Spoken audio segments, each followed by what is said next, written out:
Good morning, ladies and gentlemen. Welcome to the launch of the World Bank's Indonesia Economic Prospects Report, June 2024, Unleashing Indonesia's Business Potential.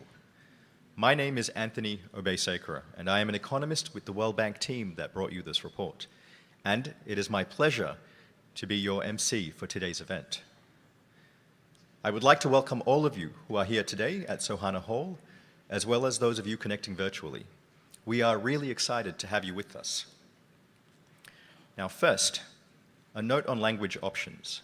For our online participants connecting through Zoom, please note that you may switch to Bahasa Indonesia or English interpretation at any point in today's proceedings using the buttons at the bottom of your screen. For participants here with us in Sohana Hall, interpretation devices are available at the back of the room over there. Bagi peserta yang bergabung secara virtual lewat Zoom, Anda bisa memilih fitur penerjemah di bagian bawah layar Anda dan memilih bahasa Indonesia. Bagi Anda yang berada di Sohana Hall, apabila diperlukan, alat penerjemah tersedia di bagian belakang ruangan ini. Now let me begin with a brief rundown of today's proceedings. We will start the event with opening remarks from Ibu Caroline Turk, World Bank Country Director, Indonesia and Timor-Leste. Next, a welcome address will be delivered by Ibu Gita Kamath, the Australian Deputy Ambassador to Indonesia.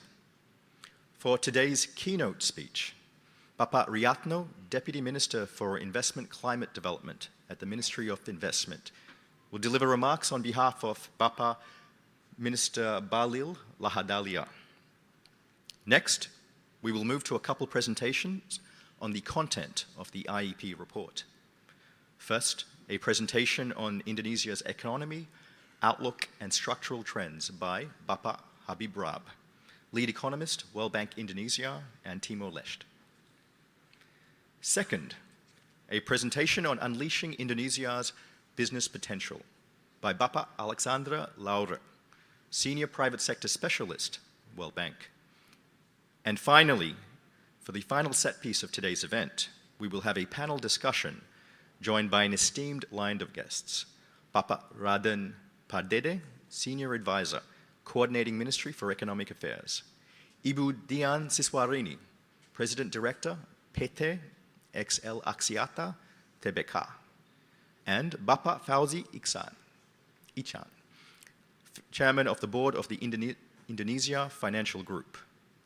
This session will be moderated by Bapak Wael Mansur, Senior Economist, World Bank, and also one of the lead authors of today's report. Today's report can be downloaded through our website. Please visit worldbank.org/IEP to download it. For members of the media, there will be a press conference held immediately after this event. You need to be registered as a media representative to join this session, and we will direct you to the press conference room after proceedings complete. Moreover, we invite all of you to follow the X, or formerly Twitter, account of the World Bank Indonesia, @BankDunia. To join the conversation around this report on social media, please use the following hashtag, IEPBankDunia. So then, ladies and gentlemen, proceedings will now commence with opening remarks from Ibu Caroline Turk, World Bank Country Director for Indonesia and Timor-Leste. Ibu Carey, the stage is yours.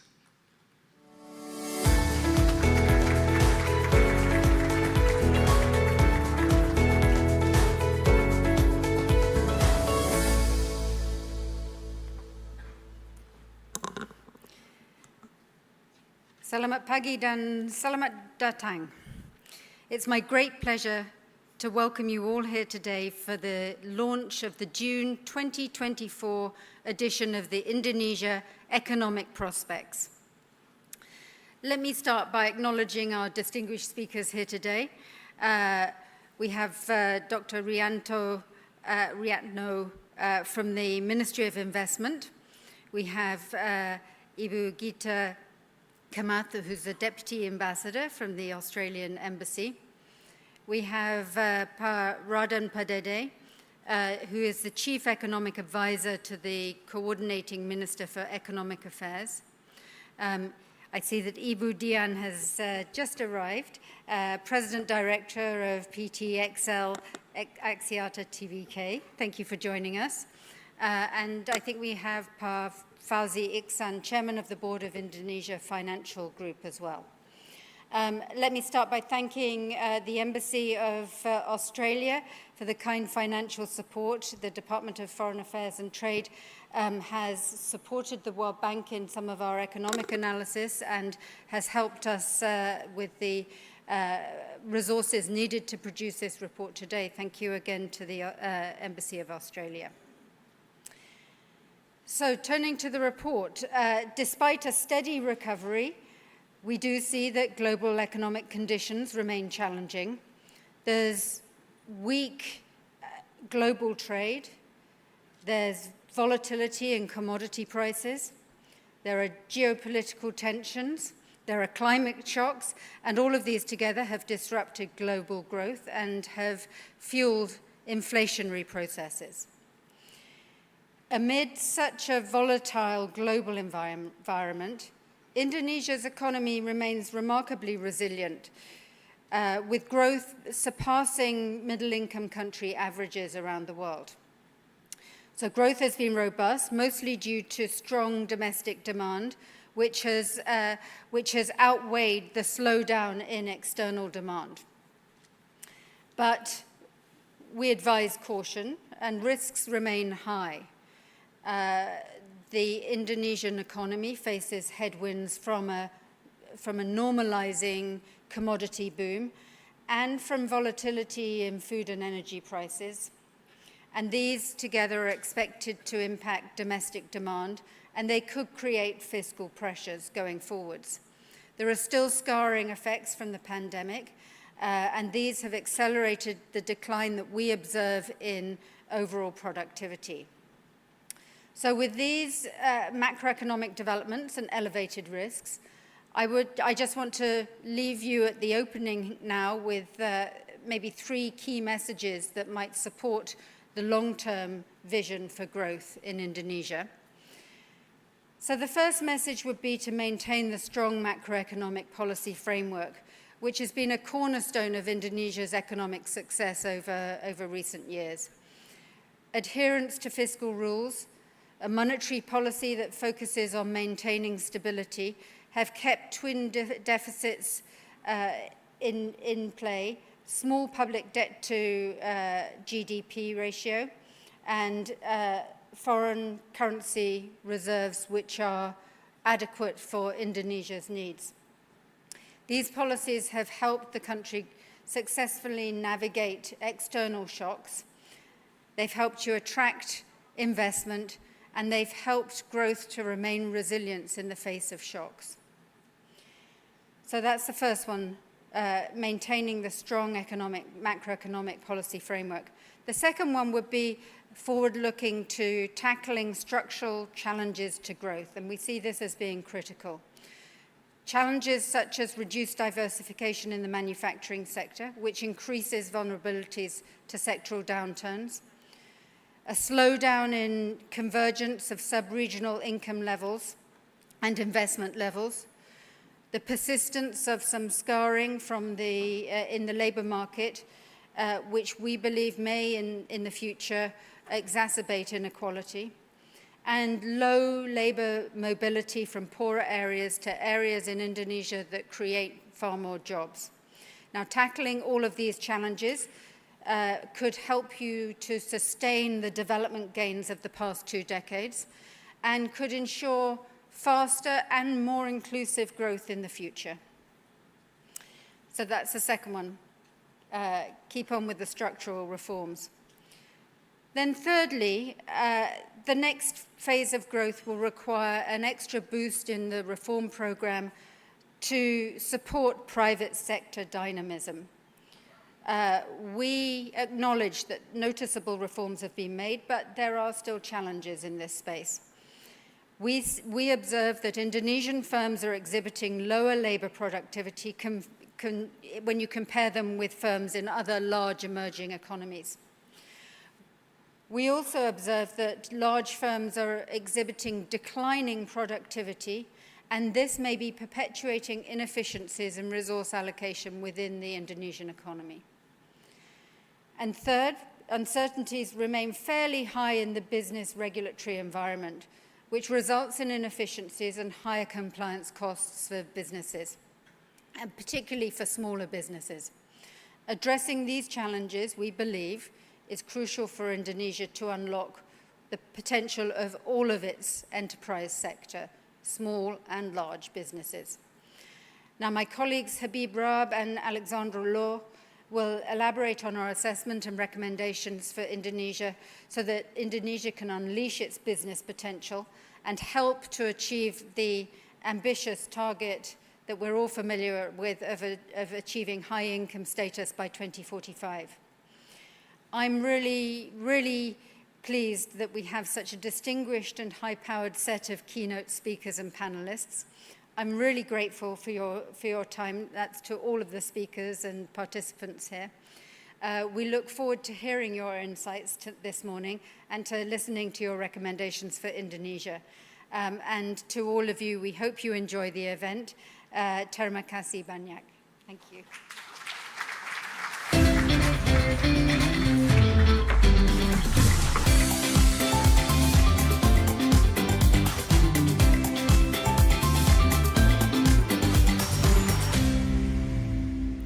Thank you, Ibu Keri, for your opening remarks.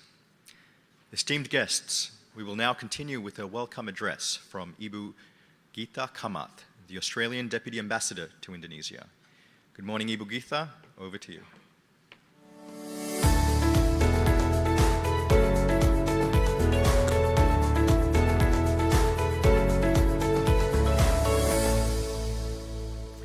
Selamat pagi Bapak dan Ibu dan salam sejahtera bagi kita semua. Yang terhormat, Bapak Riyatno, Deputy for Investment Cooperation at the Ministry of Investment, BKPM, Ibu Carolyn Turk, World Bank Country Director for Indonesia and Timor-Leste, and the panelists, Bapak Raden Pardede, Senior Advisor at the Coordinating Ministry of Economic Affairs, Ibu Dian Siswarini, President Director and CEO of PT Excel Axiata, Bapak Fauzi Iksan, Chairman of the Board at Indonesia Financial Group. And I'd also like to acknowledge the rest of the presenters and those joining in person and online today. I'm very pleased to join today's launch of the World Bank's Indonesia Economic Prospects Report, or IEP. This report provides valuable insights to policymakers, business leaders, development partners, and the wider public about Indonesia's economic opportunities, as well as the challenges in realising them. The theme of the report, Unleashing Indonesia's Business Potential, is timely as Indonesia seeks to enhance its private sector. As we know, the private sector is a key driver of economic growth and will be crucial for Indonesia to achieve its 2045 goals. Indonesia is an exciting destination for private sector investment, and Australia is committed to supporting Indonesia's ongoing efforts to improve the business environment, enhance infrastructure, and foster innovation. This year is a milestone in our bilateral relationship as we commemorate 75 years of diplomatic ties. Our relationship has grown stronger over the years, reflecting our shared commitment to mutual prosperity and regional stability. Earlier this year, our Prime Minister released Australia's Southeast Asia Economic Strategy to 2040, which outlines our long-term vision for engagement with the region. This strategy envisages the importance of economic integration and sustainable development. It envisages Indonesia, along with the rest of Southeast Asia, as a key partner in driving regional and global economic growth. As part of this strategy, Australia has created investment deal teams for Southeast Asia. The Jakarta deal team will work with government and business counterparts to connect Indonesian projects to Australian investors, creating business opportunities for both countries. Prime Minister Albanese also appointed Professor Jennifer Westacott, former Chief Executive of the Business Council of Australia, as Australia's business champion for Indonesia. And this week, Professor Westacott is in Jakarta meeting with government and business leaders. Professor Westacott will be joined by Nicholas Moore, Australia's Special Envoy for Southeast Asia. And together they are leading the first Southeast Asia Business Exchange Mission, also known as CBIX, to Indonesia, which brings Australian companies to Indonesia to explore opportunities for partnership and collaboration directly with Indonesian counterparts. Successful business collaborations require an accurate understanding of the economic context and potential, and that is exactly the kind of expert information for businesses that the World Bank produces. This IEP report provides crucial information both for businesses and development partners working with Indonesia. Australia has supported the IEP for more than 10 years, and we're proud of our long history of supporting the World Bank's work to identify and help remove blockages to investment in Indonesia. This is complementary to Australia's economic development support, particularly through our long-standing Prospera program. In closing, I'd like to thank Deputy Riatno and his ministry, who are a key partner in strengthening investment ties between Australia and Indonesia. I also want to thank the World Bank for putting together another important IEP and for bringing us together today for such an important and relevant topic. Thank you, terima kasih banyak, and I wish you all productive discussions ahead.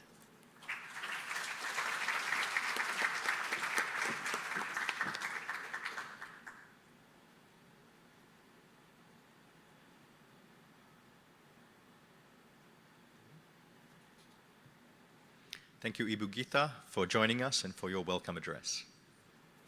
Now, a brief reminder again.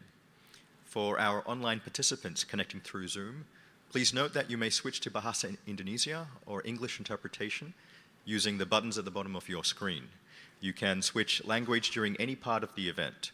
For participants here with us in Sohana Hall, the interpretation devices are available at the back end of the room. Bagi peserta yang bergabung secara virtual lewat Zoom, Anda bisa memilih fitur penerjemah di bagian bawah layar Anda dan memilih bahasa Indonesia. Bagi Anda yang berada di Sohana Hall, apabila diperlukan, alat penerjemah tersedia di bagian belakang ruangan ini. Our next session is the keynote speech.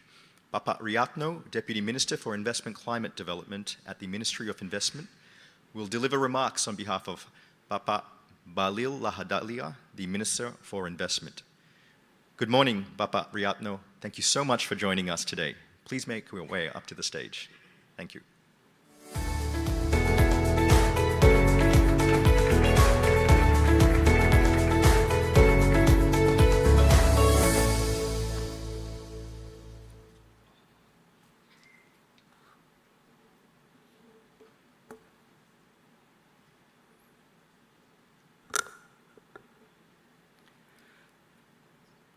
Bismillahirrahmanirrahim.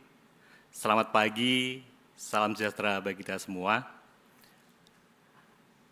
Honorable Ibu Caroline Turk, Country Director, World Bank Indonesia and Timor-Leste. Ibu Gita Kamat, Deputy Ambassador, Australian Embassy Indonesia. Distinguished panelists, Bapak Raden Pardede, kemudian yang kami hormati Ibu Dian, yang kami hormati Bapak Fauzi Iksan, presenters, ladies and gentlemen. First of all, I would like to convey warm greeting and apologies from Minister of Investment, His Excellency Bapak Balil Lahadalia, unfortunately that he could not join here today due to another urgent commitment. On behalf of Minister of Investment, I would like to express our high appreciation to World Bank Indonesia for strong and close collaboration between our organization in encouraging investment, climate development to support Indonesia economic growth. It is my pleasure to share with you that the first quarter of 2024, we recorded the highest investment realization ever in Indonesia quarterly, amounted 401.5 trillion rupiahs, or 26.8 billion US dollar, a 22.1% increase year on year. For the first quarter of 2024, the data on investment realization show that the manufacturing sector, particularly basic metal industry, metal goods, non-machinery and equipment, is in first place with a total investment realization 48.1 trillion rupiahs. This is followed by the transportation, warehouse and telecommunication sector with 48.0 trillion rupiahs, the mining sector with 42.3 trillion, the housing, industrial and office area sector with 29.4 trillion rupiahs, and the food industry sector with 29.0 trillion rupiahs. Overall, the manufacturing industry sector contributed 40.2% of the total investment realization. The investment growth became more special in the midst of political years in Indonesia and the global policy crisis, especially the escalating conflict in Middle East. This increase saw continuous trust and optimism from the business sector to both Indonesia political and economic landscape. Newly released report of IMD World Competitive Ranking saw an increase of Indonesia's position from rank 34th in 2023 to 27 in 2024, becoming one of the best performer after Singapore, number 1 on the first, and Thailand, 25th, compared to its peers in ASEAN region. The competitive sector ranking consists of economic performance, government efficiency, business efficiency, and infrastructure. Indonesia also has become one of the top global investment destinations with growing investment trend, and Indonesia is on the 17th position of top house economies for global FDI inflow, according to UNCTAD 2022. We believe that Indonesia's strong economic fundamental and government commitment to undertake continuous structural reform will boost even more investment and economic growth.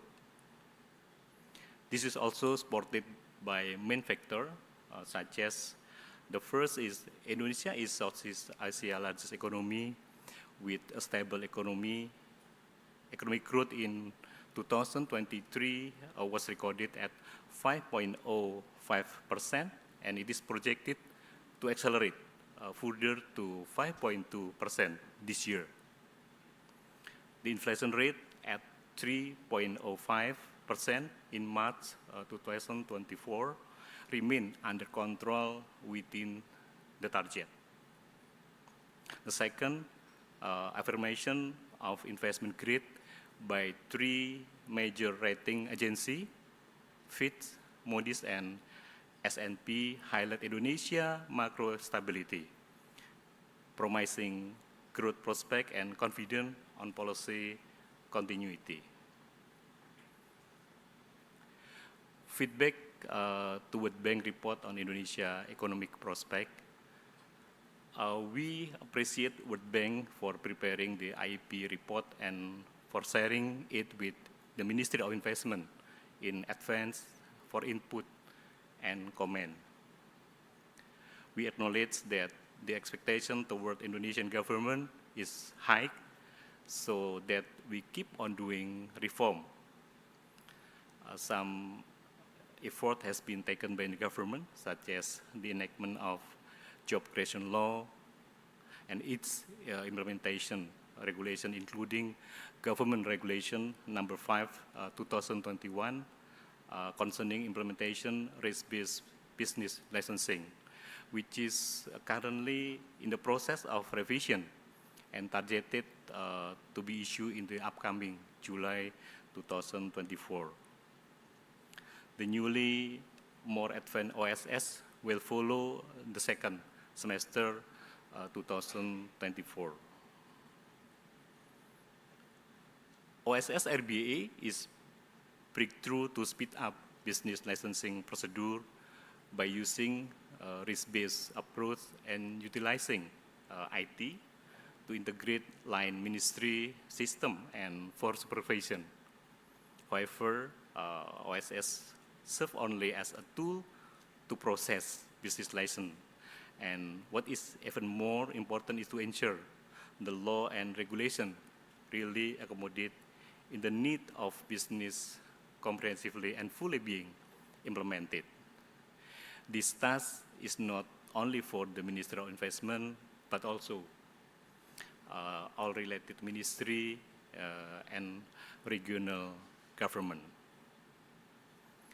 With regard to the issue fragmentation between firms, the Ministry of Investment has issued and implemented Ministry of Investment Regulation number 1, 2022, concerning procedure for implementing partnership between large business, micro, small, and medium in region, of which currently being revised in line with the revision of Government Regulation number 5, 2021, to expect to increasing number of linkage between large business and MNCs, and also to create inclusive growth in the year to come. With regard to labor productivity issue, the combination of low number of company conducting R&D, introducing innovation, and also challenge of access to finance, which is mutually reinforcing in the main challenge of low productivity of low economic sophistication. Indonesia government, through Ministry of Finance, has issued some regulation to boost R&D and innovation, such as Minister Finance number 153 concerning provision of the reduction in gross income for certain R&D activity in Indonesia. However, number of company respondents who have introduced innovation and spent R&D are still below average in East Asia Pacific, which is also the same case in those who have offered formal training. Therefore, we encourage the private sector to actively play a role in creating culture and program to boost productivity, R&D, innovation, and training. Next year, we entering the new National Long-Term Development Plan 2025-2045 toward the Indonesia Vision 2045 to become a developed, sovereign, and sustainable country. Our economic transition is expected to bring Indonesia out the middle income trap by 2025, and to do so, Indonesia needs quality investment that enable to huge leap toward a greener and much more productive economy. To conclude, I would like to congratulate World Bank for launch the IEP report, and I hope that the report and recommendation can be followed by the related stakeholder and give contribution to the better investment climate development and prosperity our people. Thank you. Terima kasih banyak.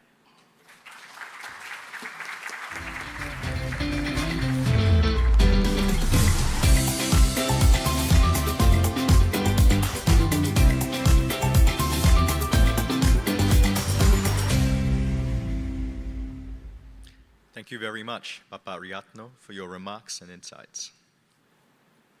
Before we continue, I would like to invite our audience to join the conversation in social media. Please follow our X account at Bank Dunia and use hashtag IEP Bank Dunia. In fact, the World Bank account will be live tweeting highlights from the next two presentations. Please take a look, like, and share.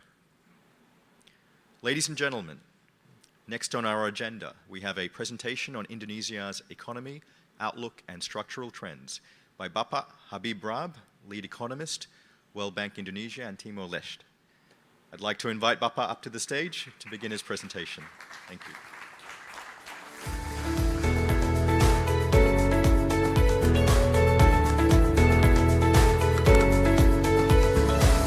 Assalamualaikum warahmatullahi wabarakatuh. Pak Riyatno, Ibu Carrie, Ibu Gita, very good morning. And of course, our distinguished panelists, our dear friend and mentor, Pak Raden, Pak Dede, Ibu Dian, and Pak Fauzi.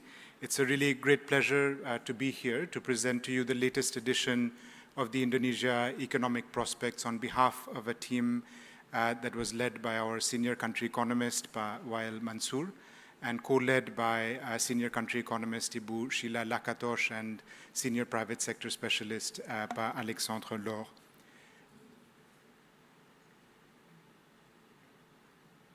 So the three key messages from our report this time is that firstly, the economy, as Pa Riyatno mentioned and Ibu Carrie, continues to do well despite fairly difficult external economic conditions. And this is thanks to sound macroeconomic policies that have been able to maintain internal and external balance. But what we do see is some challenges on the structural side of the economy that go beyond the macro policies and macro developments. And what do we mean by this? I was in Thailand last week, and this headline caught my attention, that the Prime Minister of Thailand likens the Thai economy like a high-end vehicle. In fact, he said that the Thai economy is like a Ferrari, but not operating with all cylinders, not firing with all cylinders. So that made me think about our own report and the Indonesian economy. And the way I characterized it was that the economic growth or the acceleration of the economy is a bit like how a car accelerates up a mountain, how fast that car is accelerating up the mountain. These near-term developments, the growth, the inflation, those that we can see in the statistics relate to how well the driver of the car is able to navigate the twists and turns in the economy, on the road. And this depends in part on how the driver can shift through the gears while accelerating and slowing down, depending on the conditions on the road. And this relates to monetary and fiscal policy. But monetary policy and fiscal policy to manage the macroeconomy, to manage growth, is not the whole story. That's not everything that explains how fast the car can go up the mountain. There are also many structural issues which relate more to the physical aspects of the car. The tires, the brake pads, the engines, all of which affect the speed at which the car can travel. But it also matters in terms of the quality of the road, the skills of the mechanics, and of course the rules of the road, the traffic rules and regulations, which is equivalent to the investment climate. And understanding these structural issues are also important in terms of determining how well the economy is performing today and the prospects that it has to achieve longer-term economic growth. So let me start firstly with the macroeconomic performance and policies. Now, as Ibu Kari and Pariatno mentioned, growth has remained robust at 5%, which is above the average for middle-income countries. So the car is accelerating up the mountain, and it's going somewhat faster than other similar cars. Net exports have declined because of a more challenging external environment and falling commodity prices. But this has been offset, as you can see in this first chart, by the light blue bar, which is an acceleration in public consumption. Inflation has continued to decline and somewhat flatten out, with some pressures in early 2024, but largely has remained within Bank Indonesia's target of inflation. Now, though these domestic conditions have remained broadly stable, the external environment has become a lot more challenging in the first half of 2024. As illustrated in this first chart, in March and April, there was a significant acceleration in capital outflows. So non-resident investors had liquidated a lot of rupiah-based assets, which was in part related to delays in the normalization of monetary policy in the US. This was not a phenomenon limited to Indonesia. Many emerging market and developing economies experienced the same. And this disposal of rupiah-based assets led to a sharp depreciation in the rupiah and some volatility in the currency. Concurrently, the spread between Indonesia's 10-year sovereign bonds and that of the US also started to narrow. So that made US bonds more attractive, which of course also led to a further pressure on capital outflows. But the fact that the spreads were declining also reflects that the markets had indicated lower risks for investment in the Indonesian economy. So as the car experiences inflation and windy conditions in terms of external pressures, the driver has to turn on the wipers, lift the foot of the gas, and change gears, which is effectively what the central bank had to do in order to manage currency volatility as a result of these external pressures. And it undertook several different measures. One was to raise the policy rate by 25 basis points in April. It also used market instruments to attract resident and non-resident investments into rupiah assets, which is the volume of inflows that you see into those assets here.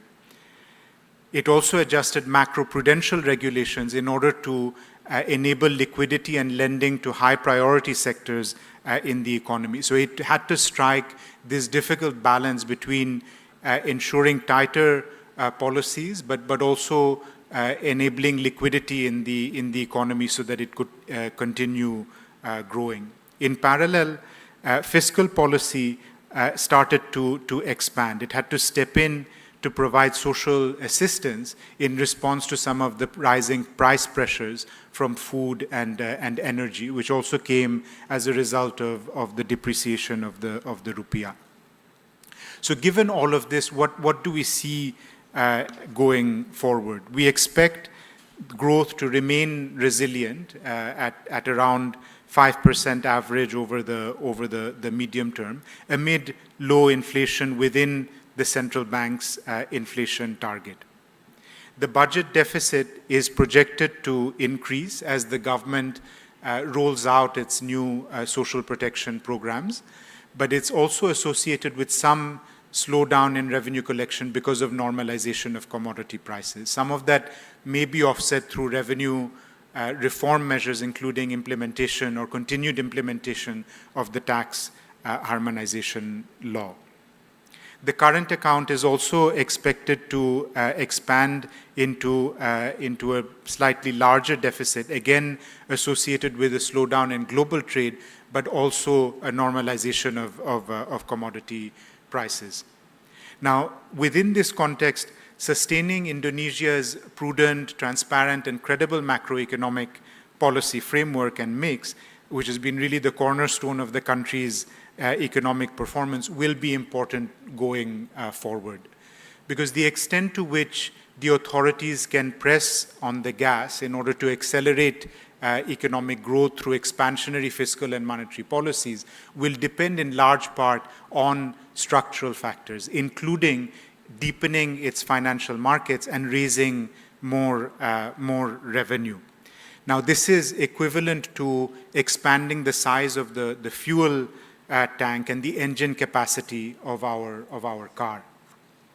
Now, on revenue in particular, we have discussed this in the past, that there are many policy measures that the authorities can take in order to expand the tax base. And what this first chart shows is one measure could be to reduce the threshold that is required for eligibility to participate in the VAT and the CIT system. The threshold in Indonesia is considerably higher than comparator economies. But beyond these policy measures, we also feel that it is important to look at the tax issue more comprehensively. So when you look at the tax gap in Indonesia, which we estimate at around 6% of GDP, part of it is explained by these policy measures that narrow the tax base, but it is also explained by a range of compliance issues, which are not limited to the strength of the tax administration. It also depends on taxpayer behavior, tax morale, and trust of the taxpayers in the tax system, all of which we have analyzed separately. But it also depends on these structural issues which I mentioned earlier in the presentation. What we find is that lower financial sector depth and higher degrees of informality also lead to lower tax collection. So looking at these issues in a comprehensive way might help to accelerate tax collections going forward. Now, going beyond these macroeconomic policy and macro indicators, I want to now turn to a few structural developments in the economy, those issues that are less immediately visible in the dashboard of the car, but that will also affect significantly the speed at which the car can accelerate up the mountain. The first structural issue relates to the concentration of the manufacturing sector, in particular, the fact that fewer industries within the manufacturing sector are now driving growth. Part of that is related to what the Deputy Minister mentioned in his presentation, is the increased investment in specific sectors, including basic metals, but also food processing. So we see the commodity processing sectors within the manufacturing sector leading to higher concentration within manufacturing. So fewer industries driving overall growth within manufacturing. Now, this is not necessarily a problem, and you might argue that actually this is a good thing because Indonesia is specializing in those areas where it has comparative advantage. The challenge, however, which we will hear from our colleague Alexandre Laure in the next presentation, is that productivity within the manufacturing sector is also, or productivity growth, I should say, is also declining. This means that more resources, labor and physical capital may be concentrating in relatively less productive sectors, and the more productive industries and firms are struggling to capture labor and physical capital. This links to the second structural challenge, which relates to the labor market, which was mentioned in Ibu Kari's opening remarks, and how quickly the economy is able to generate good jobs. This is illustrated in this chart, which is one of my favorite in the report, which looks at how quickly consumption is growing across the income distribution. So this dark blue line shows the trends between 2003 and 2014. What it shows is that upper income households' consumptions were rising a lot faster than poorer households. But that trend reversed between 2014 to 2023. And what we saw was that the income of the wealthier households grew more slowly than the income of the poorer households, which is good. So inequality was declining. But this trend actually started to reverse somewhat during the COVID period.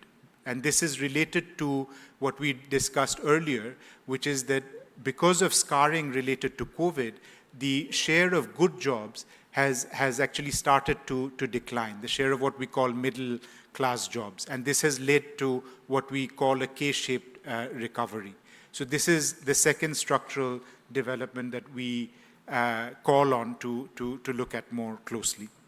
This third structural challenge is that despite robust growth overall, there is scope to accelerate how quickly we close the gap between not just poor and rich households, but also poor and rich regions across the country.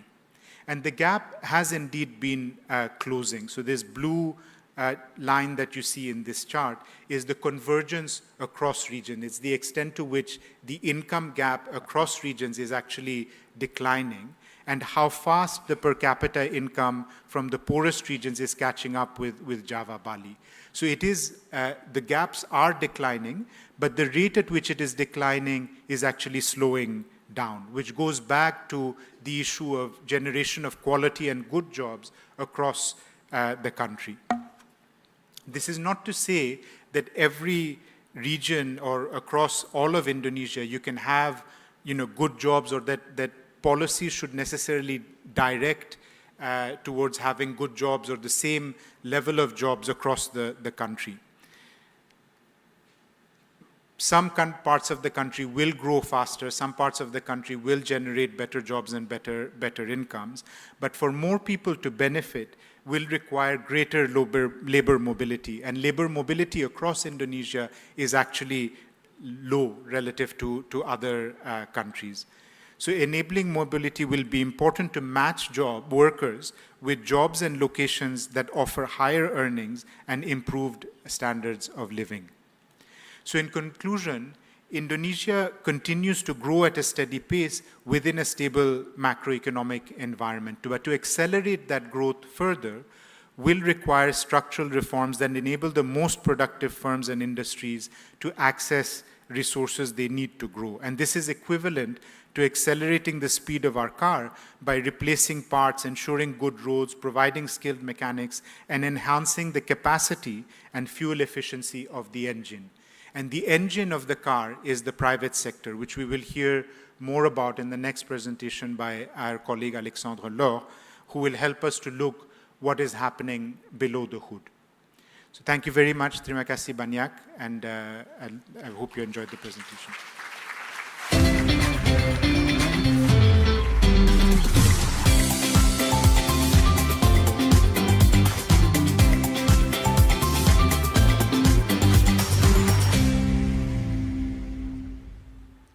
Thank you, Bapak Habib, for that engaging presentation. Ladies and gentlemen, for more on the Indonesian economy, be sure to take a look at the full IEP report on our website later today. Now, once again, for a brief reminder, for our online participants connecting through Zoom, please note that you may switch to Bahasa Indonesia or English interpreters using buttons at the bottom of your screen. You can switch language during any part of today's event. For participants here with us in Sohana Hall, the interpretation devices are at the back of the room. Bagi peserta yang bergabung secara virtual lewat Zoom, Anda bisa memilih fitur penerjemah di bagian bawah layar Anda dan memilih bahasa Indonesia. Bagi Anda yang berada di Sohana Hall, apabila diperlukan, alat penerjemah tersedia di bagian belakang ruangan ini. Now, ladies and gentlemen, we will now continue with a presentation on unleashing Indonesia's business potential, which will be presented by Bapak Alexandre Laure, Senior Private Sector Specialist, World Bank Indonesia. Over to you, Bapak Alex.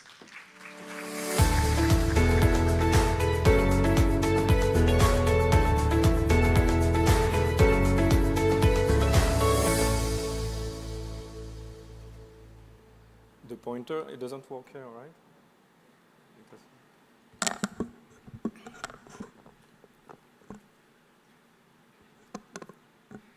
Good morning, everyone. Selamat pagi. There are important reasons why businesses should perform. They play a crucial role in supporting Indonesia's journey to achieving high income status and in accelerating the country's digital and green transition. We argue in our report that there are two key aspects that can unleash Indonesia's business potential. A more integrated private sector on one side and a more predictable business environment on the other side. Today, I will build on Pa Habib car analogy. So first, we will check under the hood to see at what engine we've got, looking at Indonesia business landscape and performance. Second, we will check business contribution like an alternator to sales and jobs in the economy. Third, we will check the business enabling environment to see if it is as efficient and reliable as a good battery. So let's look at the engine and the horsepower it got. Indonesia is composed of 66 million firms. It is a vast private sector. 99% of those firms are either micro or small company. Informality prevails. Only 9 million firms are registered as of 2023, which is about 14% of the private sector. Making it easier to start a business can boost economic activity, which is essential for increasing productivity. One of the effective ways to achieve this is by promoting the establishment of new formal businesses. As you can see in the middle chart, the job creation omnibus law has had a positive impact on business entry. It simplifies business registration through an online single submission system called the OSS. It also created a new legal status for businesses called the sole limited liability company for single business owner, as you can see here with the blue color. Entrepreneurs took advantage of this new legal status with a tenfold increase since the introduction of the job creation omnibus law. As a result, entrepreneurial activity has more than tripled in the last 3 years. And given the size of the Indonesian economy, there is room for more business creation, which currently may be prevented by further operational hurdles for MSMEs. Before we discuss the findings of our report, it is important to highlight that we are using the World Bank Enterprise Survey for Indonesia in 2009, 2015, and 2023. The data covers small, medium, large manufacturing and service firms in Indonesia and is internationally comparable. Now, let's discuss productivity. Productivity measures business performance by calculating how much revenue a worker can generate in a given year. In the 2010s, Indonesia invested massively in its infrastructure, human capital, institution, and a stable macroeconomic framework. This has led to a threefold increase in labor productivity in Indonesia from 2009 to 2015. Business performance allows for higher worker wages, competitive consumer price, and more profit for businesses. However, as you can see, from 2015 to 2023, this productivity seems to have declined. It may be partly due to the COVID-19. So if you look at the right-hand chart, the yellow-red glowing dots, you will see the impact of COVID-19 on labor productivity in Indonesia and peer countries. Some countries like Mexico and India have actually recovered from COVID. Other countries like the Philippines are still suffering from the shocks, while Indonesia is almost back to pre-COVID level. So we saw that we have a big engine, okay, but it has a limited horsepower. So now we turn to the alternator to see whether the power generated by the engine is sufficient to generate the sales and the jobs needed in the rest of the economy. So what could explain this low productivity? On the two charts on your left-hand side, we can see that Indonesian firms have a much lower annual sales than their peers. This indicates a smaller average firm size in Indonesia. For example, here in red, the density peak of Indonesia firms is around $20,000 annually, that first threshold. After that peak, you can see that the numbers of Indonesian firms is rapidly declining as revenue increases. This is in stark contrast with other countries such as Mexico and Turkey, where their density peak is near the second cutoff of about $3 million in annual sales. Is small size a problem? You should be asking me. Not necessarily. However, Indonesian formal micro and small firms actually contribute much less than their peers. For example, they only account for 1% of total output, which is up to 20 times less than in peer countries. They also only create few quality jobs with only 3% of full-time workers, which is up to 5% less than in comparator economy. Now, going back to the two charts, we can also see that Indonesia has a small number of very large firms, as evidenced by the right tail in its density plot, which is very unique to Indonesia and is not seen in other comparator countries. So now, let's shift our focus from the small firm to look at the bigger firm. Maybe they are actually doing better. Large firms, as you know, are very important to the economy. They contribute to development, they build supply chain, they innovate, they bring new products to the market. They have contributed to what Indonesia is today and the successful journey we know Indonesia is in. However, today, unlike in other countries, large firms in Indonesia are not more productive than medium-sized firms. And they produce fewer jobs as they grow. Here, the cutoff is about $50,000. So after $50,000 in annual sale, Indonesia firms are actually producing less jobs than their comparators' country. So in Indonesia, as a result, it's not really the case of a missing middle, but rather of a missing large. Large firms may have become too comfortable. So now we will look at how large firms position themselves in the market.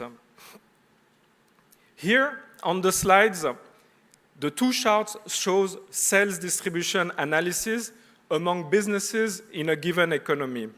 On the left-hand side, the chart shows sales distribution in Indonesia for the last 36 years. On the right-hand side, it compares Indonesia to other peers countries. The way we visualize sales distribution is by using Lorenz curves. And the diagonal that you can see on both charts represent an equal distribution of sales among businesses. If the curves are close to the diagonal, sales are distributed more equally. As you can see on the left-hand chart, Indonesia Lorenz curve deviates considerably from the diagonal. What it means is that the top 5% of firms in Indonesia have persistently controlled 80% of sales for the last 36 years, since 1988. And is that normal that giant firms actually win it all? And it's not when you look at peer countries on the right-hand side, where you can see that their Laurent curve is actually converging towards the diagonal, which indicates a more equal distribution of sales than Indonesia, which is this red Laurent curve. When we have a closer look at Indonesia, today the top 5% of firms in Indonesia control 90% of the revenue. It is only 20% in Turkey, 35% in Mexico, 2/3 in India, 75% in the Philippines, which, as you can see, is much less compared to the staggering 90% of Indonesia. This indicates an imbalance that could hinder competition and innovation in the country. So it looks like we have a dual alternator, like a dual economy. While large firms produce massive amounts of output, they create few jobs and they seem comfortable with their market position. On the other hand, small firms are many but unproductive. This raises the concern about where the necessary dynamism will come from to drive the economy forward. To address this issue, Indonesia needs strategy to enhance the productivity of small firms and to boost their contribution in job creation. This brings us to the regulatory environment to allow the smooth operationalization of businesses. The business environment is like a battery. It provides the necessary start for the engine and it powers all electrical components of a car. To understand how regulatory complexity affects firms' performance, we extended our analysis to look at the efficiency and the discretion across a range of business transactions in Indonesia, which we also monitor globally. On the horizontal axis, it represents the numbers of days it takes to conduct a business transaction, such as acquiring a license, a permit, or a connection. On the vertical axis, it represents the variation observed in conducting such a business transaction. We call it discretion. A higher degree of variation indicates more discretion, hence more uncertainty. We can divide this chart into 4 quadrants. The first one are efficient and predictable business transactions, which is the most desirable. The second one are inefficient and highly uncertain business transaction, which is the least desirable. The third one are efficient and highly uncertain, and the fourth and last one are inefficient but predictable. And so when we look at Indonesia business transaction in 2009, we see that 4 out of those 7 business transactions that we monitor globally are falling in the upper right quadrant, which is reflecting the worst of both worlds. Compared to 2009, the situation considerably improved by 2015, with all business transactions moving to the left-hand side of the chart, which indicates an increase in efficiency across the board. For instance, when you look at construction permit, it went from 50 days in 2009 to 11 days only in 2015. However, there appears to be a reversal in this trend from 2015 to 2023, where we can see that many of those business transactions have an increase in the level of discretion, hence the level of uncertainty, and that uncertainty varies a lot depending on your firm size and location, with small businesses suffering the most from it. This calls for a full implementation of the job creation omnibus law. Overall, both bribery incidents and deaths have actually declined from 2015 to 2023. This is positive, that's also what we call corruption. This means that less firms are likely to pay bribes and less business transactions actually require a gift in Indonesia in 2023. Sorry.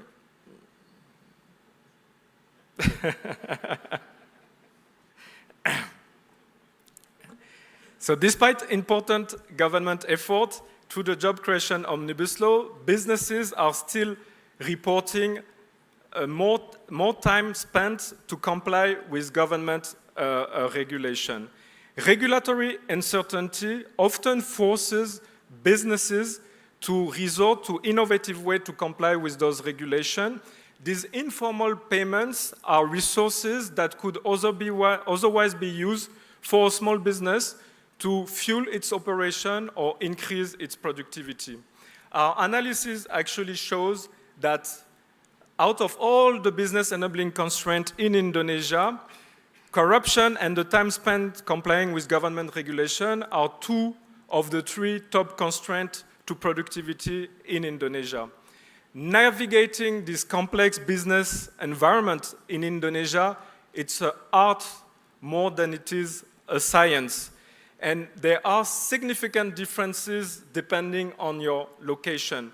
For example, it takes a business owner 6 times more of his resources to comply with the same government regulation than a business owner in East Java.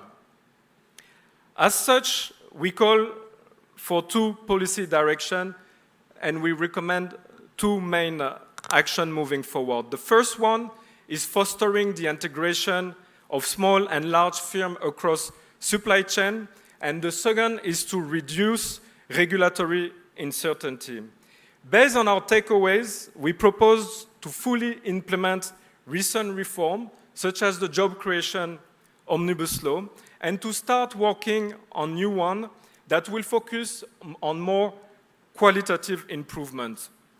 So what can be done to address those challenges?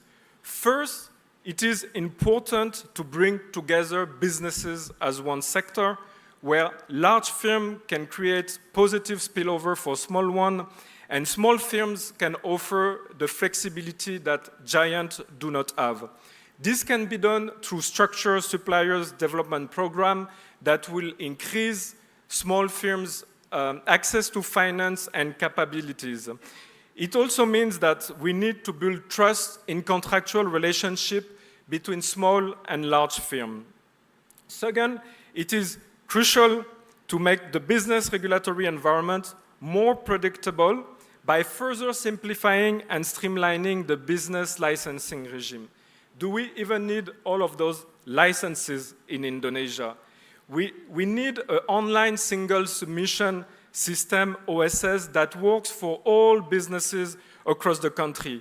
Government agencies should get their act together to have interoperable IT systems so that the burden of navigating government cumbersome processes is not at the cost of a business, but is an opportunity to deliver a world-class online government-to-business platform. I hope you enjoy the presentation. Indonesia business potential is immense, and with the right policies and efforts, we can unlock new levels of growth and prosperity. Terima kasih.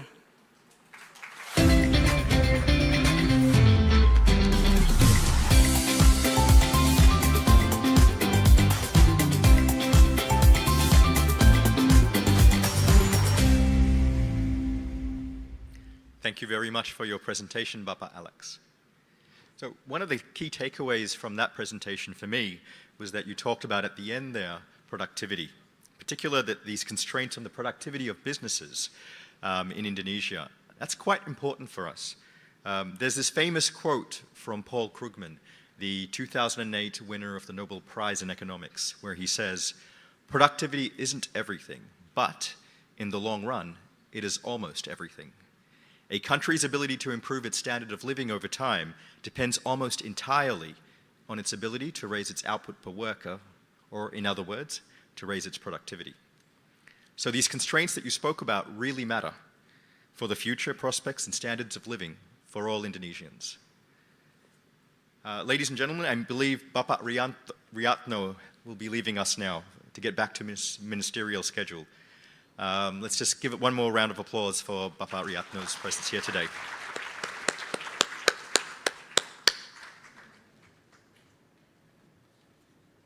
Before we move to our next segment, I'd like to note that all presentations as well as the IEP report will be available for download later today through our website. Our website is worldbank.org/IEP. Also, we once again invite you to follow the World Bank Indonesia X account @BankDunia. To be part of the conversation on social media, don't forget to use the hashtag #IEPBankDunia.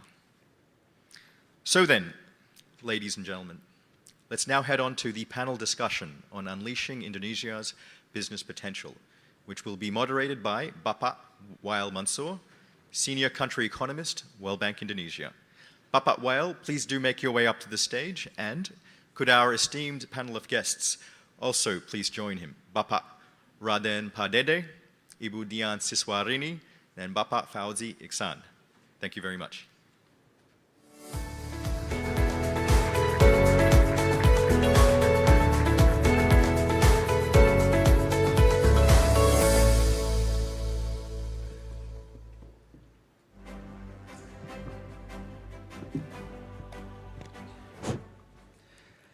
Thank you very much, Anthony. It's a great pleasure to be here at the IEP once more. And I think we have a very exciting panel today. If we're talking about car analogies, these are the drivers, the engineers, the mechanics. So we have the real practitioners with us today. They don't need a lot of introduction, but I'll try my best. Their CVs they're very well known and their CVs are very long. So excuse me if I leave anything. So let me first start with Paraden Pardede, the Senior Advisor to the Coordinating Minister of Economic Affairs. Paraden has held many positions in government as commissioner in multiple private and public sector companies. He was the Executive Secretary of the Committee of COVID, handling the National Economic Recovery 2020-2022. Paraden is a distinguished economist, a researcher with multiple publications, and he holds a PhD from Boston University. A big applause to Paraden.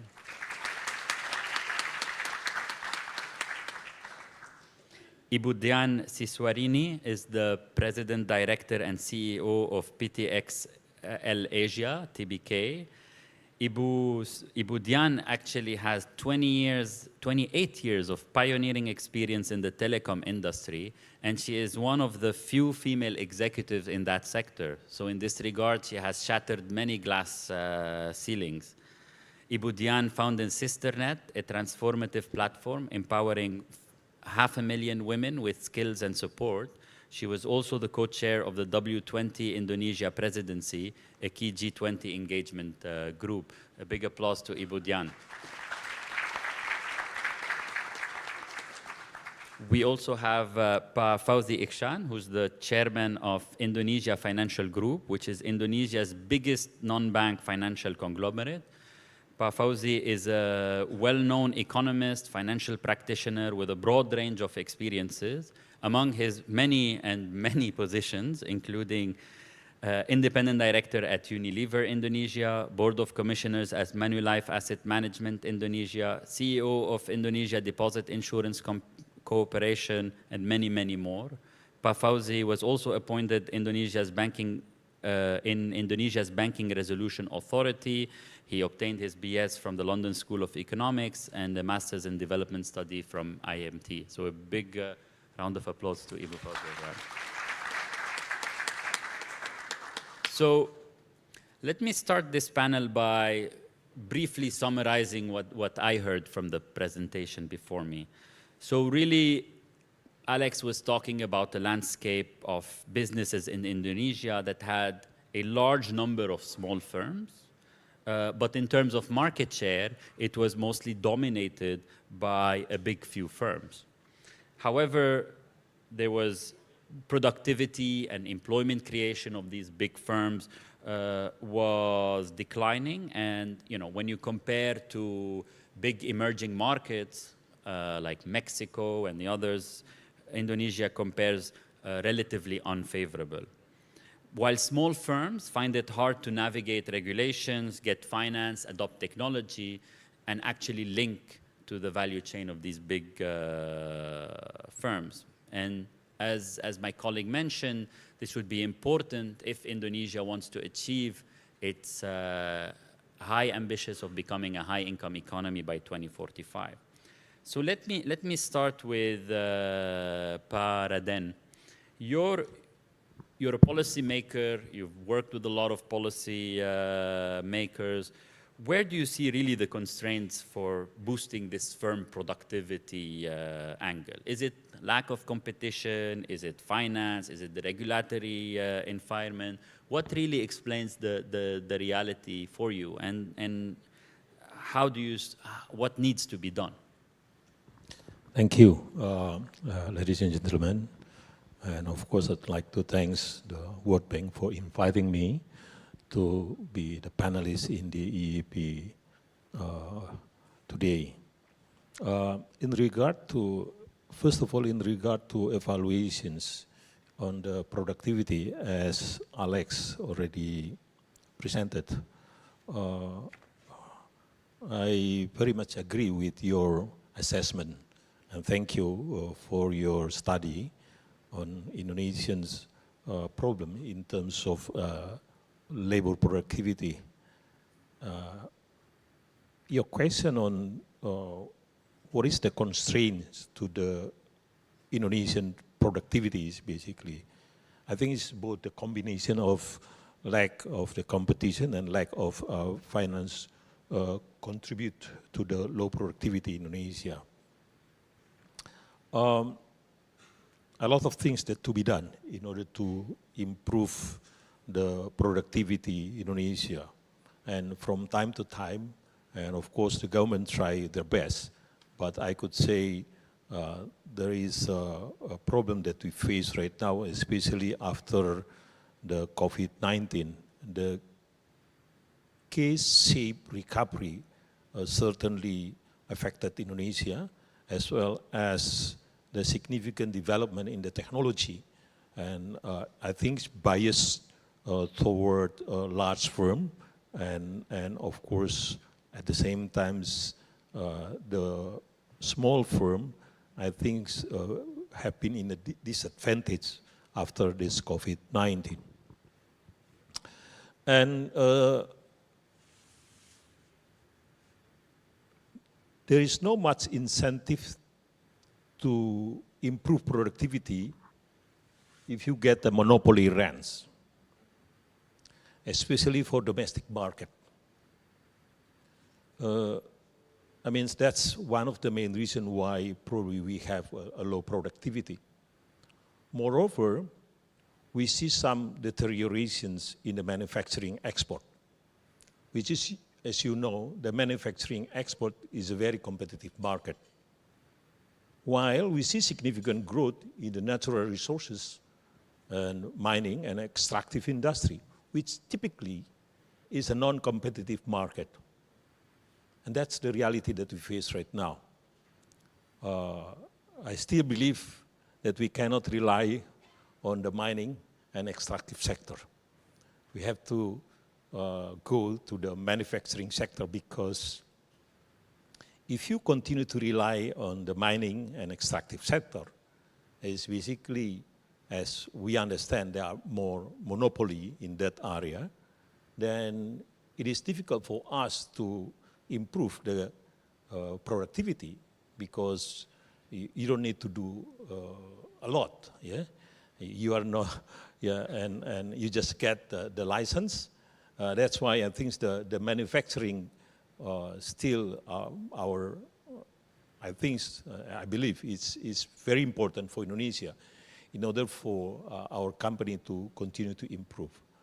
Certainly our small and medium firms has no access to the international market, and similarly still facing some constraint in the financial market as well, or credit market. So Indonesia need to improve and to overcome this challenge with appropriate policy, both to address a monopoly and oligopolistic market, including vertical integrations. And second is also to improve access to the finance market as well. I just give you one slide that I provide. I don't have any slide, just one slide, basically. I hope that you can see the slide.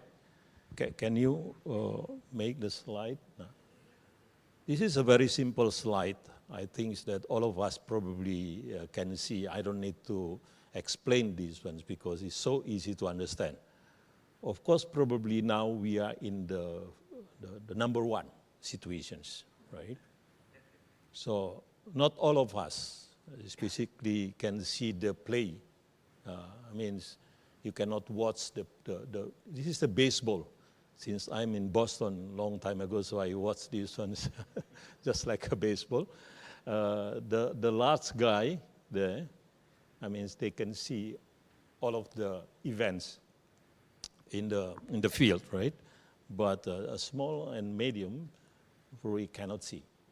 And of course, there are two. I mean, this is just kind of in line with your conclusion is basically, there are two possibilities that Indonesia have to take. One is, of course, what if the large firm, large company, help the small and medium? This is a number two, is basically. Or even better, if we can just lower all the constraints, basically. Yeah. So everybody can see the field now. Everybody can enjoy the game, right? That's a basic idea, basically. I don't have, this is my presentation. That's the only one of my slides, basically. Now I'm thinking about the Japanese model. You know, in the Japanese model, you have OEM, which is origin, equipment manufacturing, right? These guys, like Toyota, have to go international. They have to play in the regional or international market. And at the same time, we have tier 1, tier 2, tier 3. This is a subcontractor. And then the OEM require the tier 1 a standard quality of productions if they want to become a supplier to the OEM. And similarly, tier 2 asking the same quality as well to the tier 2. And tier 2 asking the same quality. And then the OEM is basically original equipment infrastructure, manufacturing, like Toyota, then provide access to the new technology, to the training, as well as to the financing. That's basically the number one. The number two. And Indonesian companies, large companies, I think should become regional and global players at the same time. For example, in food industry, the downstreaming products of palm oil, oleochemicals, Indonesia should play a significant role in this sector. But the problem is probably the manufacturing supply chain. All of us, the macroeconomists, understand the problem now in our current account. If you look at the problem in current account, which is, Habib predicted that we have a negative current account, which is the deficit will be 0.9, and next year will be higher. And the main explanations for that is because of the supply chain, which is in the service sector. Indonesia is lag behind. We just focus on the goods sector itself. but we never take care of our service sector. And that's precisely our weaknesses.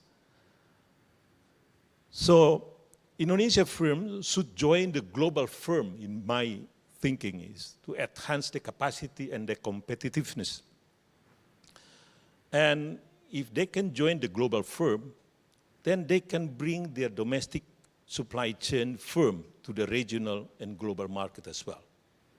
So the big firm that can play in the regional market, in the global market, which is the large firm, and they can bring the medium and small firm to the global market as well through this kind of program. I think this kind of,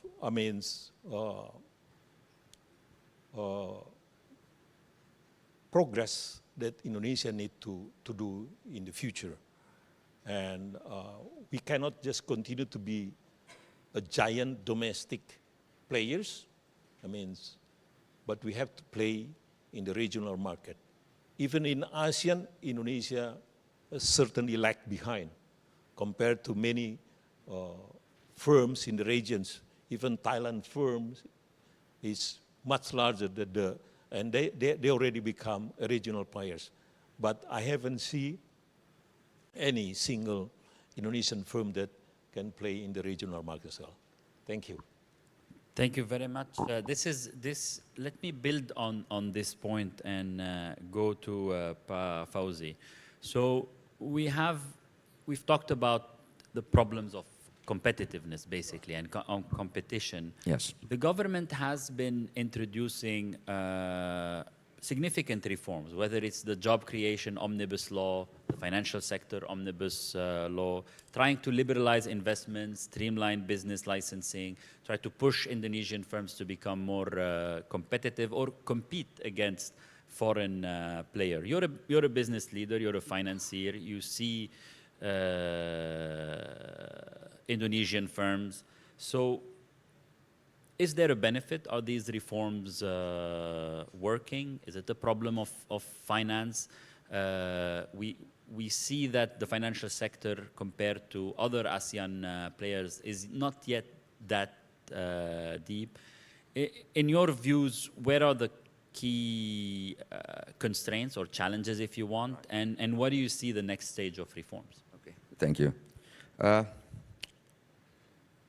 I look at the economy based on two levels, right? The macro level and the micro level.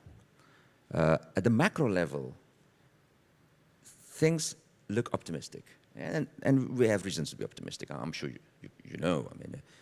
A GDP growth of 5% a year, while the global growth is around 3%, and we can say that Indonesia's GDP growth is the second highest within the G20 after India, in fact, beating China.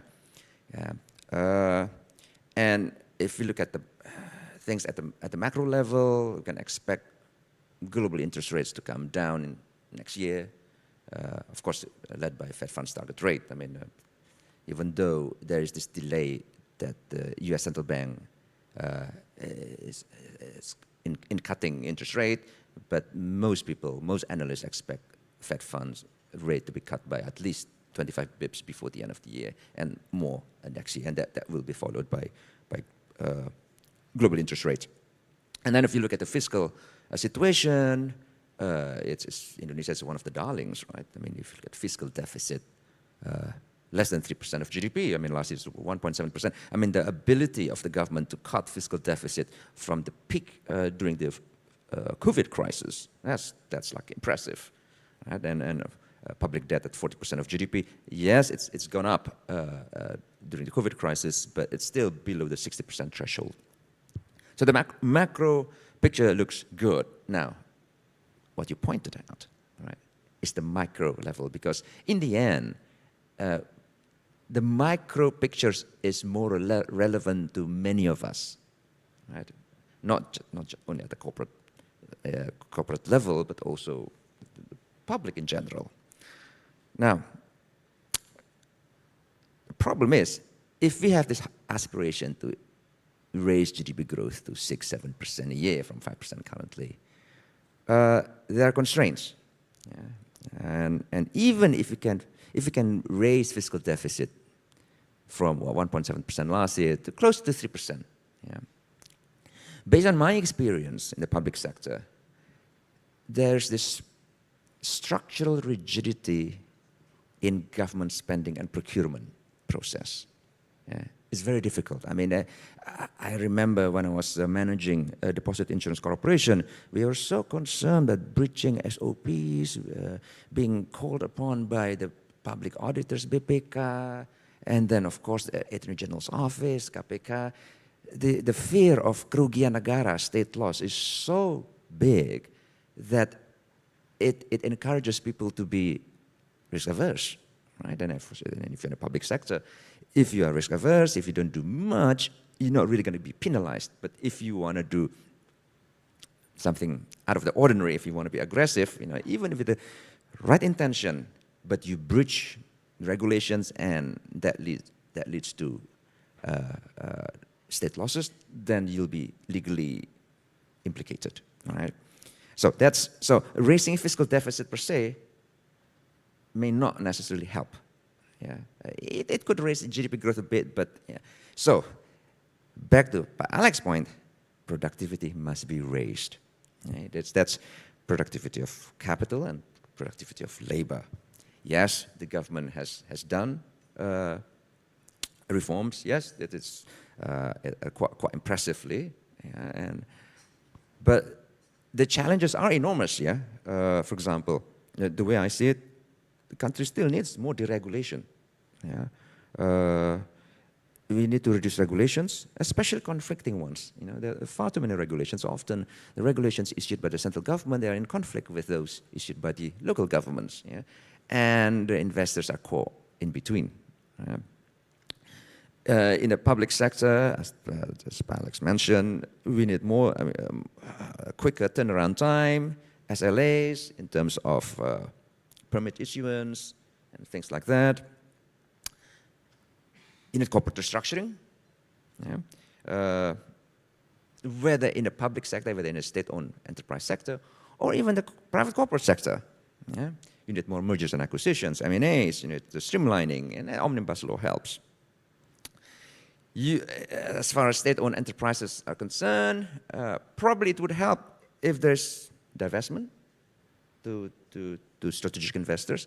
I mean, I recall that the biggest reforms that this country has done were immediately after the Asian financial crisis, 1997-98, when the IMF program was enacted, from 98 to 2002, 2003, I believe, yeah. And the banking sector was completely reformed, right, through the IBRA, Indonesian Bank Restructuring Agency. Monopolies were abolished, yeah. But I suppose, you know, such intensity in reforms is missed now, right? And so it's important. I mean, to increase capital productivity, you need more private sector participation, including, for example, asset recycling. It's something that I'm sure the World Bank has been encouraging for a long time. And as far as productivity of capital is concerned, you need to involve the capital market more. Yeah, by having more companies listed, you increase transparency. More investors are willing to invest because they're more likely to believe in the books of listed corporates rather than private companies. Now, that's capital. If you permit me, I'll talk a bit about labor productivity. I've been chairman of Indonesia Financial Group for 3.5 years. IFG is a state-owned conglomerate, and it has 10 subsidiaries, 5 of which in the insurance sector. Now, granted that the IMF reform package following the Asian financial crisis mainly focused on the banking sector, right? And they cleaned up the banking sector, but the insurance sector was left untouched. And therefore, it became a time bomb because all the structural problems remain. And the time bomb blew up in 2020 during the COVID crisis. Now, to address all these issues, you need transparency and accurate financial statements, yeah? Which means you need credible auditors. Yeah? In this country, yeah, 270 million people, it's not easy to find good, credible auditors. Right? And it's not just auditors, but as far as the economy is concerned, you need more engineers, you need more doctors, of course, accountants. And if you're talking about the future of the global economy, we're talking about IT and artificial intelligence, you need computer scientists. And all this, is, whether we like it or not, is based on mathematics. Right? Now, so I look at how Indonesia's proficiency in mathematics, science, and reading. And there's a survey by OECD, it's by PISA. And in 2022 survey, it basically indicated that Indonesia ranked number 69 out of 81. And unfortunately, in spite of the 20% requirement of the budget to be allocated to education, the result is worse than the previous survey in 2018. Yeah. And of course, that's also related to IQ. Whether we like it or not, if you look at the average IQ in this country, I mean, there's a survey also, 79. And it ranked 88 out of 129 countries. Yeah. And that is related to stunting and whatever, something that the World Bank has been talking about for a long time. Yeah. So, you know, the potential is there, yeah, but 35 years ago when I kind of started my career, Indonesia was seen as the country of potential. And now it's still the country of potential. So we really need to do more reforms to make sure that such potential is exploited. That's it. Thank you. I think you pointed out to three very important points. Capital accumulation, you talked about rigidities at the government level, and you talked about human capital, which is really the ingredients for this growth. Let me turn to Ibu Dian.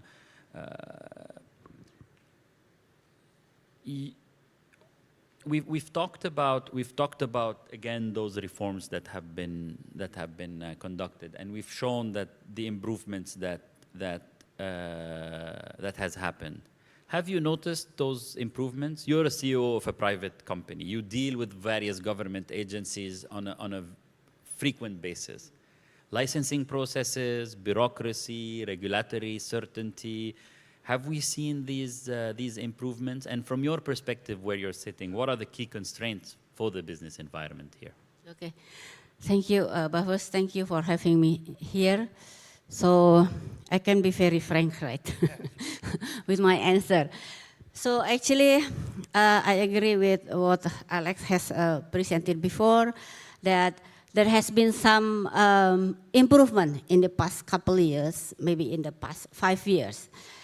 Because our government institution, a ministry, they already adopted digitalization. So then they come up with online platform for acquiring licenses and so on and so forth. Yeah. So for us, what we really seen or actually get from this online platform, because online platform actually avoid physical communication, avoid face-to-face meetings. Yeah, if we avoid face-to-face meetings, meaning that it's also avoiding unnecessary requests. Yeah, if you know what I mean, unnecessary requests, unnecessary costs. So that's why also in your presentation you see that the bribery thing is actually coming down. That's because of that. So we're happy with that. However, this online system doesn't necessarily come with the right SLA. Yeah, doesn't come with the right SLA. So the assurance that, okay, how long this licenses or how long this approval will come still actually can be improved. Yeah. And most of the time as well, this government institution actually they're trying to implement their IT system, but probably not to the best level. So sometimes it's actually got outage and so on and so forth, which actually also prolong the time for us to get the licenses. But we see there's some improvement there. However, the problem lies if the licenses or the approval that we require is actually across several sectorals or across several ministries. Then the time that is needed is not like if each ministry will require just for instance 1 month. It's not, if it is 4 ministries, it's not 4 times 1 month, but it can be years. Yeah. So that's actually our experience is because there are no integration among these online systems for all these ministries. No integration that sometimes we actually not sure that which one will have to be actually come first before the others. Yeah. So we have experience that for submarine cable that we required. The last approval that we required, actually we got it after the first one expired. So then we have to do the whole thing. So I think this is something that actually required to be improved if we want the whole things actually will make the industry climate much more healthier. The other things as well as actually you mentioned as well in terms of the consistency among the government in the headquarters and also in local authorities. It's because sometimes it's not integrated, it's not aligned. So you can see also in Alex's presentation that in one provinces it can probably like 10 times longer. Well, actually the regulation from the top is actually the same. Yeah, that is because the interpretation and also the what you call in Indonesia is called juklak, yeah, the operational step that actually they need to implement in local regulation, in actually lower regulation are completely different. So for like our companies that we operate all over Indonesia, that can be quite tricky because for things that actually can happen much easier or shorter in one provinces, it can be a big concern or a big problem in other areas. So all in all, there to your point, there are improvement, but also there are still a lot of room for improvement. Thank you. Okay, so let me stay with you, Ibu Dian. So there are some improvements, but I want to talk about the other relationship that you have on a daily basis, which is basically dealing with the other private sector. So we've talked about government and the challenges that are there. Now, what about the other private firms? Because we also heard from the presentation that the business environment is kind of segregated, right? There's big firms operating separately, there's small firms operating separately, and there's no linkages between them. And probably what sets other countries apart, those who have succeeded, is that they managed to link. How do you think, what should be done to allow small firms to grow and integrate all those value chains? What do you do in your company? Yeah, I think there are several gaps that are prominent or happen between these small firm and big firms. I think the other speakers already touched upon that as well. But what I can see is that first is adoption of technology. Yeah, adoption of technology. I'm from a digital company, so I think for me is probably the most important thing is digital adoption. Yeah, digital adoption among these small firm and big firm is because all of big firm now we actually already quite digital. So then we don't have like paperwork anymore, and so on and so forth. So when we want to work with these small companies, they need also to have a certain degree of digital literacy, so then they can integrate with the system that the corporation have. For instance, for our supply chain system, yeah, and so on and so forth.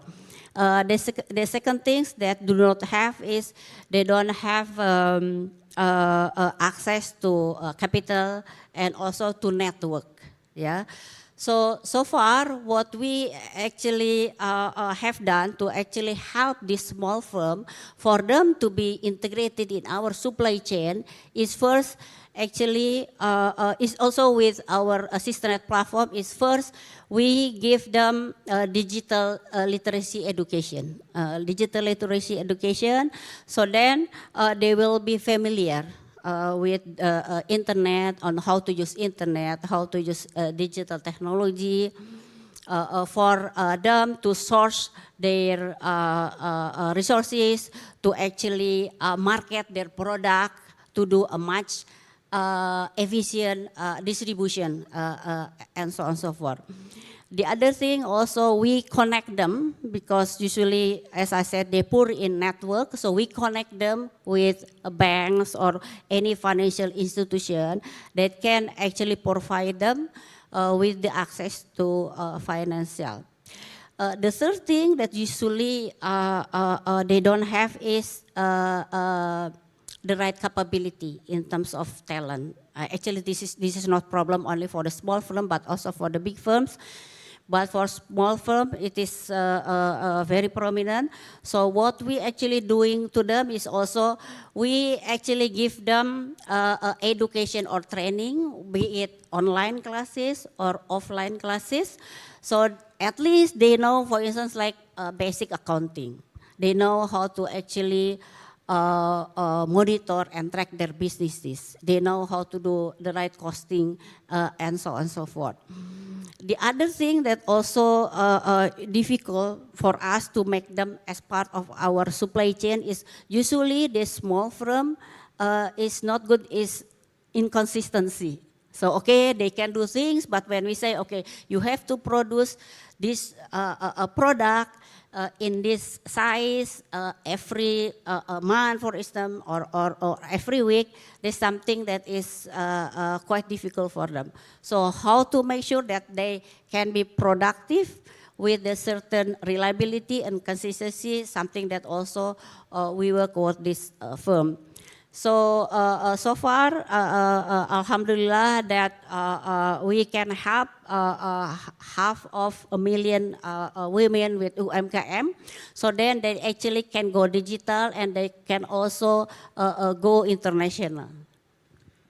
So what I hear from you is really the word professionalizing these small businesses, and actually Correct. that links also to what Fauzi was talking when he talks about, you know, auditing and all of this professional services that really boost the business environment. So let me get back to you, Fauzi, on that. I mean, and I want to emphasize the access to sustainable finance. So really, what more could be done for these small and medium enterprises to access sustainably finance and access technology? And I know that IFG kind of helps on that. Thank you. The government has, for a while, they've introduced KUR, right? And this KUR credits, subsidized credits, are actually guaranteed by the subsidiaries of IFG. But I'm not sure whether that's enough, right? For a start, it would help if the premiums paid on ensuring or guaranteeing those credits are based on risk rather than just flat across the board. Right? So the subsidy should be, I believe, it should be directed at the premiums rather than the interest rate per se. Yeah? Because I think interest rate should be a good allocator of resources. Right? Secondly, I do believe that the SMEs should, in ideal scenario, should be the vendors of larger corporates. And it would be ideal if the top corporates in this country are required to take SMEs under their wings as vendors, and these corporates can kind of teach the SMEs how to professionalize themselves, right? And of course, it now boils down to often to auditability of financial statements. Yeah? And this is, again, the issue of having good quality accountants and auditors. It's very important, right? Because as an investor, as a rating agency, as donor, you need to see the true picture of the SME sector, yeah? And the managers of SMEs themselves must understand that, yeah? And it's doable. It's not rocket science, but we just need consistency. Consistency, true. That's a very powerful message. And also, Ibu Dian, you were talking about consistency, about that. And it also links to this idea that also SMEs could create employment, could create value added by doing so.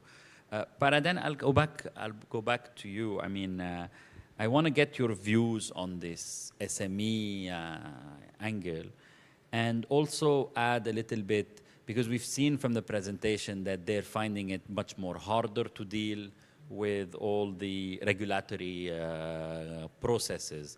It becomes more costly, obviously, more timely, and that could be one of the hindrances. So I want to get your views on that and some of the reforms that the coordinating Ministry of Economic Affairs are leading. But in general, is your views on this SME agenda in Indonesia? Thank you. I think when we are talking about the real reform for SME, as Alex mentions, the large firm is basically they can pass, any problem, even the corruptions, and because they have resources for that. But the SME, I think, is really facing a significant constraint because they have less resources. And of course, the job creation law will be one of the example. I'm one of the originator of the job creation law as well. In my view, is basically if we can continue to monitor and evaluate and make some refinement on this regulatory reform, it will make a significant. To pass the law through political process in one thing, and of course require huge political resources for that ones. But to implement the law, even more challenging. And you need the patience to do that. I mean, regulatory reform, and more importantly, the regulatory compliance, clearly require a persistency, like what you say, consistency in socializations, educations of the stakeholders, and to change the mindset of the bureaucrat and even the business leader and managers. It's a hell of a job. It's not easy, yeah? For example, in the case of the job creation law, like to have a new mindset of the bureaucrat, the government civil servants, to serve faster, simplify everything, and make certain. But the old minds, we need to change the old mindset, is basically. Basically, this is the critics to all of civil servants, including me, of course. If we can do slowly, why should do it faster? Or if you can do it complex, why you should do it simple and certain? I mean, this is, the critic to all of us is basically, why is that? Because with the job creation law is basically, they are the loser. Yeah? And they are the loser in good implementation of the job creation law because they have benefit from that once before. They have benefit from complexity. They have benefit for uncertainties. That's why I think you need the patience So I would suggest, again, that we need the regular monitoring and also evaluation and refinement of the law, probably some of the law, some of the government regulations. This may take 5 years, even 10 years. Don't expect to do it in 1 year. With persistent communications to the stakeholders again, from the top leader of the country, yeah?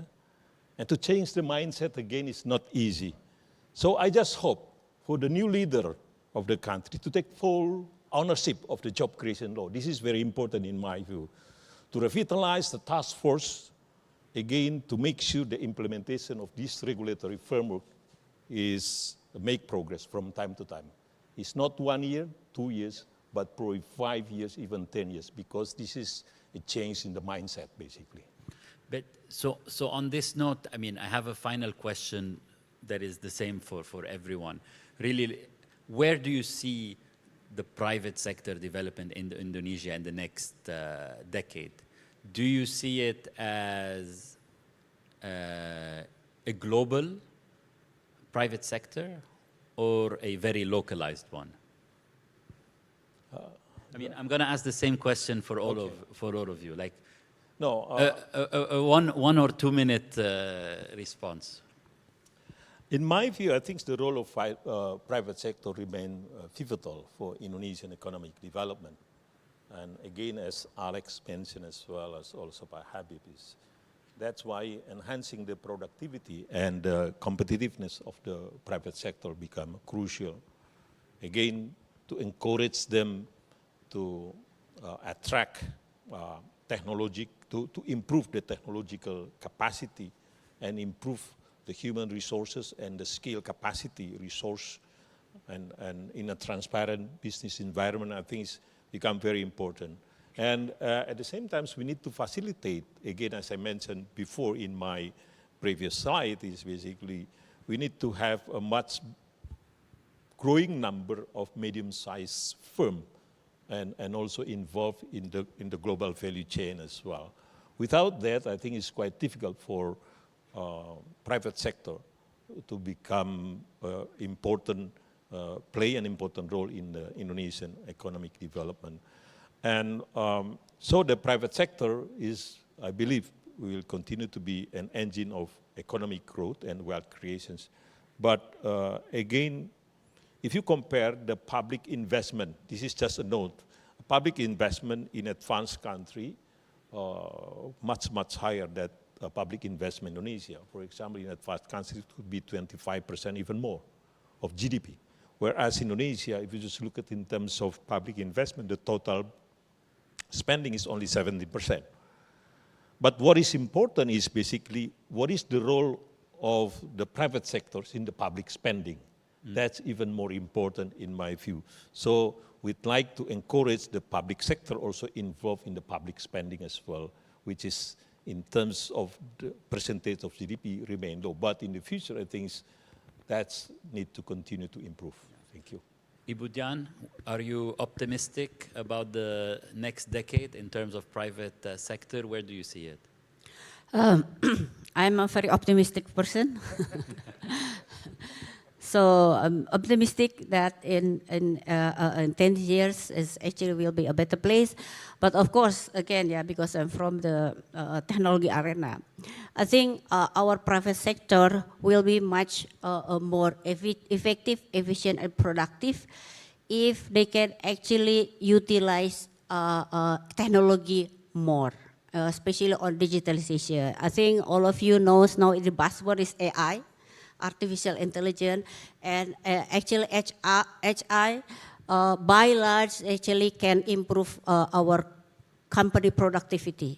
Yeah, some people probably is a bit afraid with AI, whether AI will actually replace us. No, actually, in my perspective, HI or technology actually even will create more jobs for everyone.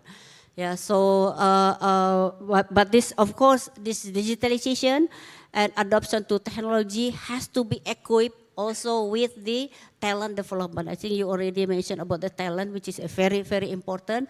I think this is probably a homework for the whole country, and how to improve our talents actually from the very basic education up to university students. So I think if we actually have the right feeder in terms of talent and increasing our talent pools, I think within 10 years actually will be our situation in terms of economic, in terms of private sector contribution, which will actually tenfold. So on this optimistic note, Pa Fauzi, are you optimistic? I'm an optimistic person. Well, if you look at the country, the economy of Indonesia, it's running a fiscal deficit and a current account deficit, such that you need funding. Yeah? That funding will be from private capital, whether we like it or not. Yeah? And if you look at employment generation, yeah, the bulk of employment generation will have to be done by the private sector. Yeah? So we can have any ideological side to it, but in the end, you need the private sector, you need private capital, and the best thing we can do is to facilitate that private sector growth to ensure that employment is generated. Let me have one small final word point for you. that I'd like to I think I like your, big engine, but low power. That's the situation that you give a picture of Indonesia right now. Low power meaning a low productivity. So what we need is basically to revitalize the engine, modernize the engine. And indeed, what Bu Dian mentioned is basically a better driver, Pak. Yeah.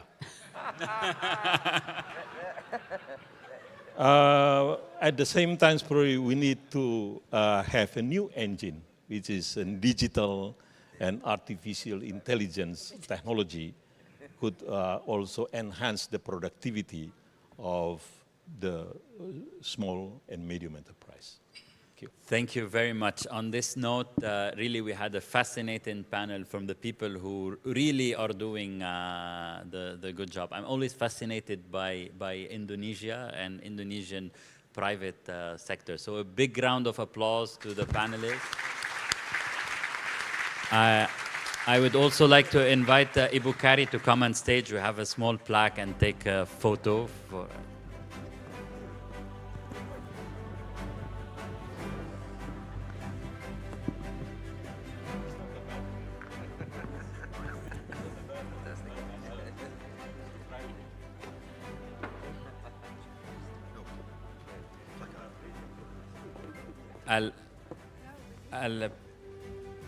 First of all, maybe I can call also Habib Rab, Sheila Lakatosh, Alexander Lor to take the photo.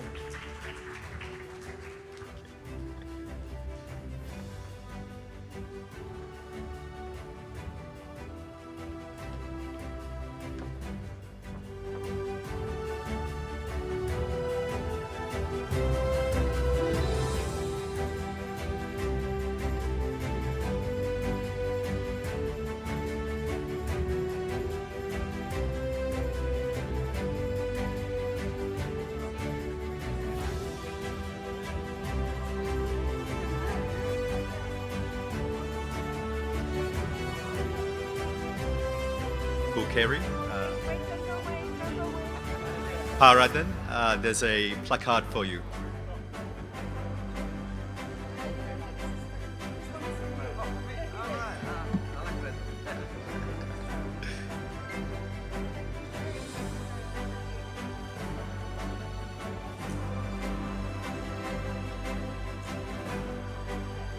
While the placards are being given out, ladies and gentlemen, the panel discussion marks the end of the IEP launch today. We encourage you to take a look at the full report, which can be downloaded on our website. The details are up on the screen in a few moments, and you could also take out your phone in a few moments and scan the QR code that will be up. For the latest information on the World Bank programs, reports, and other activities, please follow our X account @Bank Dunia. For our journalist friends, we will hold a press conference shortly. Colleagues from the External Relations team will be available to show you the way. My name is Anthony Obesekera, and on behalf of the World Bank team, I would like to thank everyone here and online for your participation. We hope you've had a great time, and we do hope to see you again at future World Bank events, especially the next Indonesia Economic Prospects. Terima kasih banyak dan sampai jumpa lagi. Goodbye for now.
Ha ha ha.